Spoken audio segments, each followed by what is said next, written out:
Hello and welcome to a bite-sized edition of Inside Liverpool, the show dedicated to the best football club in the world, keeping you across everything. That is, of course, Liverpool Football Club on TalkSports, the YouTube channel, and on your smart TVs. I'm your host, Sam Ellard. Alongside me, as always, the former Liverpool winger played in the 2007 Champions League final for Liverpool is TalkSport presenter Jermaine Pennant. And Jermaine, since our last show, things have got a lot better for Liverpool Football Club. In the Premier League, we are unbeaten in 5. 3 wins in that time, up to 5th in the table, level on points with 4th place Chelsea. Also in that time, we've had a really good win at Inter Milan in the Champions League, just outside the top 8. So, Jermaine, finally this season, the good vibes are back on Inside Liverpool. Merry Christmas, mate. Well, first of all, Merry Christmas to you as well. Here we go, Jermaine. The boys are back. Come on. Listen, look.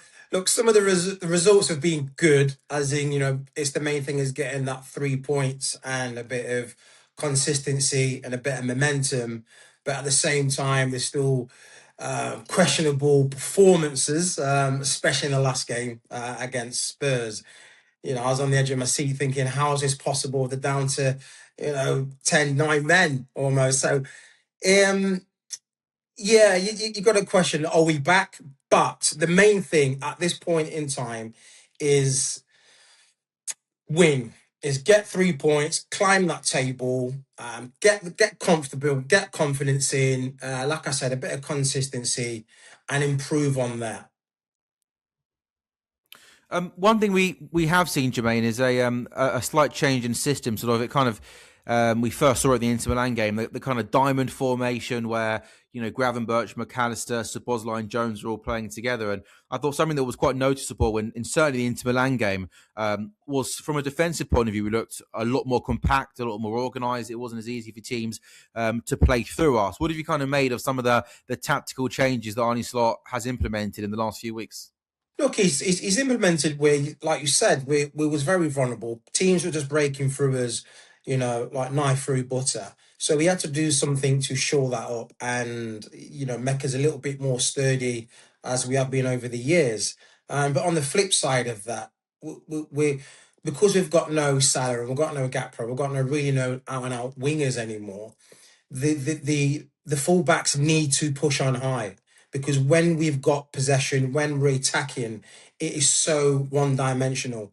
If, we're not breaking through the middle, we're literally getting no service out wide. So if he's going to play this style, you've got to get, Bradley or Kirkes, whoever plays out there, literally occupying the role that Salah would play when we're going forward as well.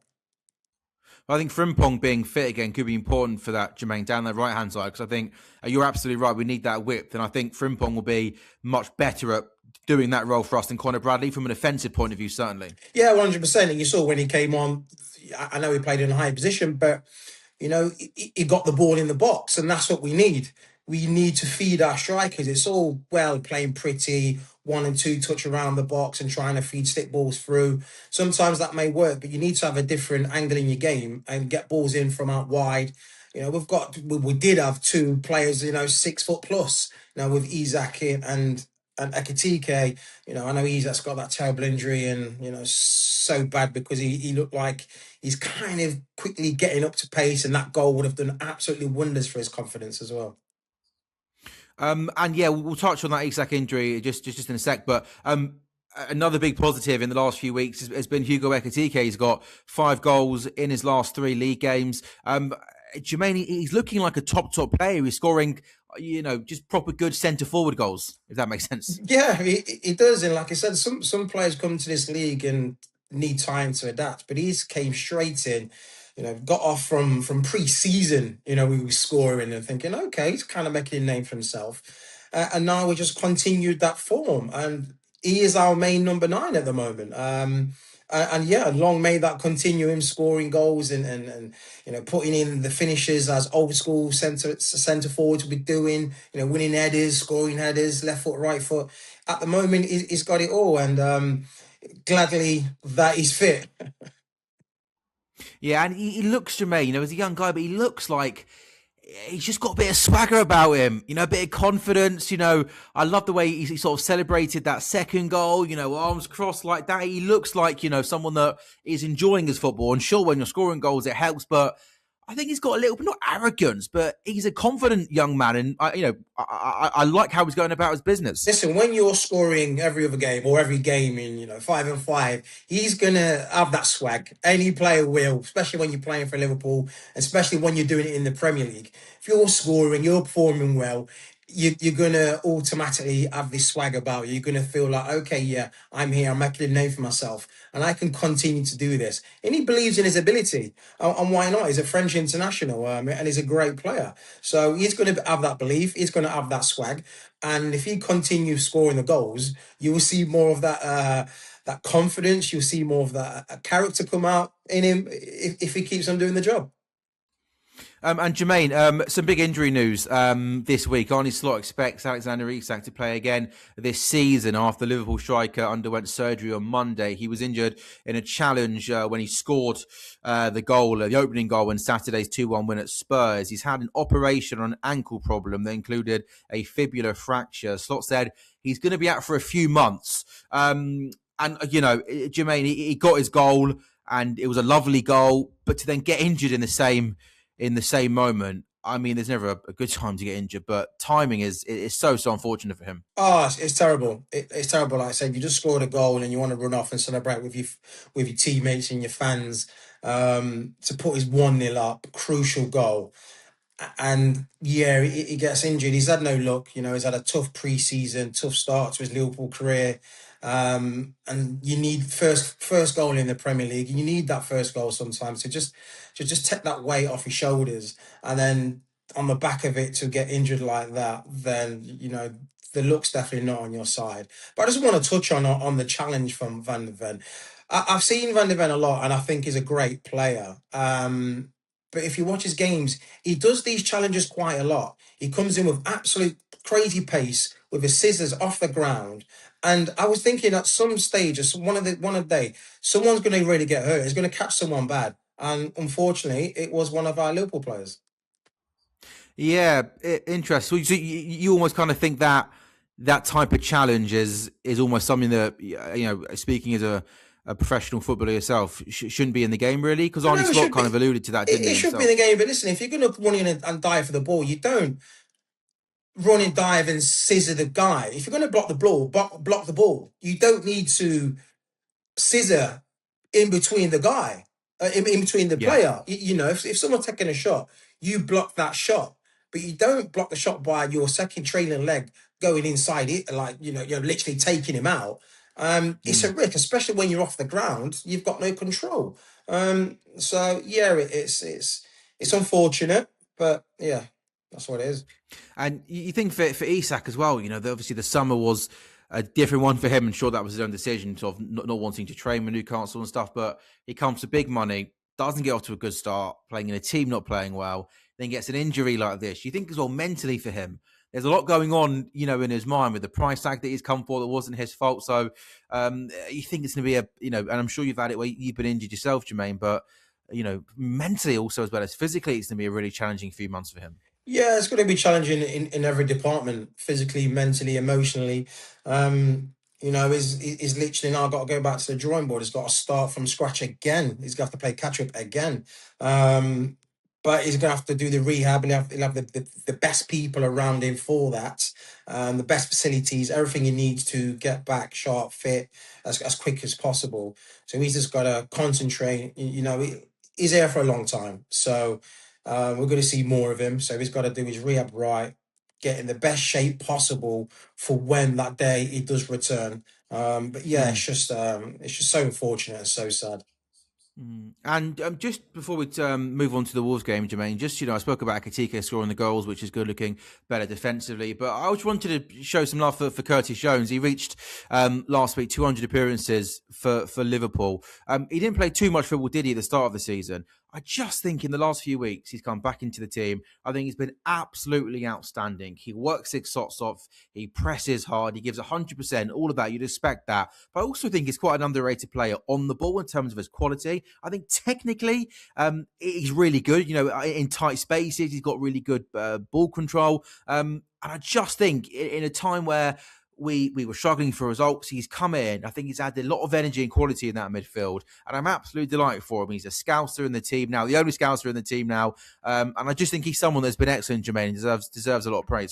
Yeah, he deserves his flowers. He definitely does. He's, you know, because being a big part of the team, starting and on the bench.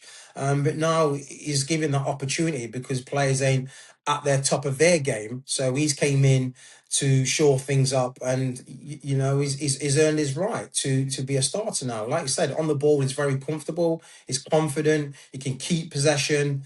There was talk of him sometimes he holds the ball too long, but he seems to kind of address that a little bit. He passed the ball a little bit earlier to continue that attack. Like I said, he brings energy. He closes plays down. He knows what it's about to play for Liverpool and the badge. So yeah, and sometimes you need a little bit of grit in there, especially when our form has been as it was. So there he's came in and he's done fantastic. Well said, Jermaine. Now, the next game for Liverpool is Saturday. It's Wolves at home. Look, we know Wolves are struggling. They're bottom without a win. But we saw with the Arsenal game a couple of weeks ago that Arsenal needed a last-minute goal to beat Wolves. So, look, it's going to be one of those on paper we should win. But this is a Wolves team that have proven that whilst they might be bottom and struggling for victories, they're still capable of making life difficult for the opposition, Jermaine. We just need an early goal, don't we? An early goal to settle things down. Sam, you've just listen, nail in the coffin there. We just need an early goal. That's all we need, an early goal, and it will be a lovely Christmas for everyone involved in Liverpool. You know, if otherwise it could be a long afternoon, evening where they put the low block in, and we've seen what it's like when we play against a low block. We do find it difficult at times. But yes, on paper we should win. I think we will win. But is it going to be comfortable, or am I going to be pulling my ear out at 90 minutes? Let's hope not. Yeah, it's one of those at the minute. We'll have to see. With that new fresh fade, you haven't got much hair to pull out, have you, at the moment? There Little you go. strands, mate. Little strands. The boy's got his Christmas fade locked in, ready to go. Here we go. And Jermaine, just another kind of big piece of kind of transfer news that kind of affects Liverpool is that Antoine Semenyo, according to us, David Ornstein's exclusive, his preference is to join Man City in January. Nothing formal until the market opens, but the Bournemouth attacker favours Man City. He's been linked really with pretty much every one of the kind of, top six sides in the last kind of couple of weeks and months, including Liverpool. Looks like we're not going to sign him. My two questions to you, Jermaine, are what are your thoughts on us not getting Semenyo? And with the window opening in just a couple of days' time, what do you think should be the priorities for Liverpool in January? Well, now down to the Isak injury, I would say we can't continue the season with just one sole number 9. Because if we was getting injury to Ekitike, we would then be struggling. Especially also with Salah at AFCON, we're going to be with him for a couple of weeks. Gakpo's injured.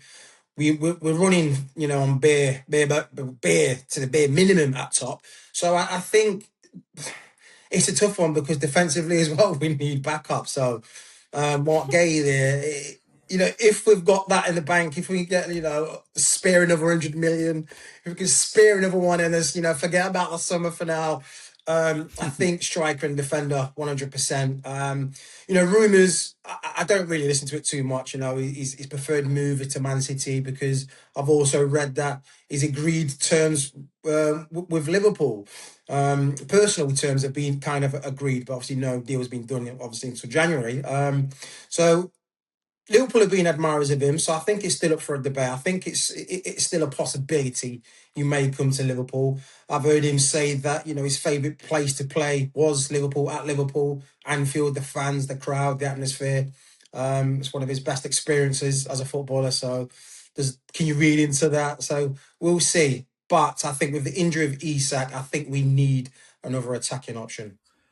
Yeah, and reading here that Liverpool are monitoring Brentford forward Igor Thiago as they look for attacking reinforcements. We have a link with Bradley Barcola at PSG and two other things to consider. I didn't know whether possibly bringing back Harvey Elliott is something that the football club should do in January, because that situation Aston Villa is just a really strange one. He goes to Aston Villa, Emery doesn't fancy him, he's not played, and that's no good for anybody. And Jermaine, I've got a hot take for you. Yeah. Are you ready for my Christmas hot take? I hope Arnie Slot isn't listening to this one. He might have to play Federico Chiesa. I know he doesn't like to. I know he wants to forget that he's even at the football club, but maybe he might have to get some minutes over the next couple of games, Jermaine. How about that for a hot take? Yeah, I don't disagree with you, mate. I think Fede has got to get a little bit of game time now. He's got to get a bit of love. Surely with Isaac out, Salah not there, you know, if he doesn't, then you could. What has he done to Arnie? What has Federica done that we don't know about? One day he's going to release a book and he's going to reveal all, Jermaine.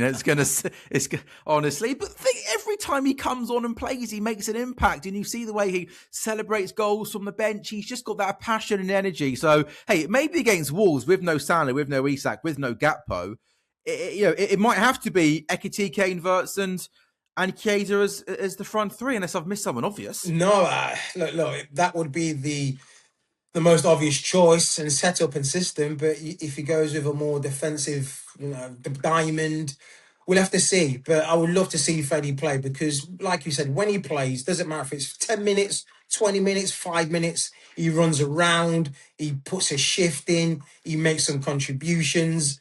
And, every time he's played, he's done something good for the team. So I think he's earned the right to at least now get a start. Bring him on half-time if you have to, or something. Come on. A Chiesa goal in front of the Kop. What a way to end things in Anfield in 2025. Jermaine, finally, I'm sure being a professional footballer was the greatest job on the planet, apart from being on Inside Liverpool with me, obviously. But it's the one good thing about not being a professional footballer now. You can just go all out on Christmas. Pep Guardiola said that if any of his players come back to training slightly overweight, they're not going to play against Man City. You would have never played, would you, on Boxing Day?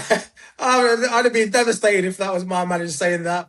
Because I love a Christmas Baileys. Oh, I tell you what. Oh, just the one, yeah? No, more than one, mate. We'll go to double figures.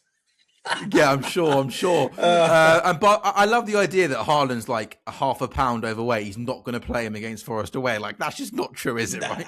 I think some players may be under that rule, but some players will get a little squeeze. Yeah. When you have 175 goals already this season, you can play. Jermaine, top man, thank you so much as always, and have a good Christmas. I'm sure I'll see you and speak to you soon. You too, mate.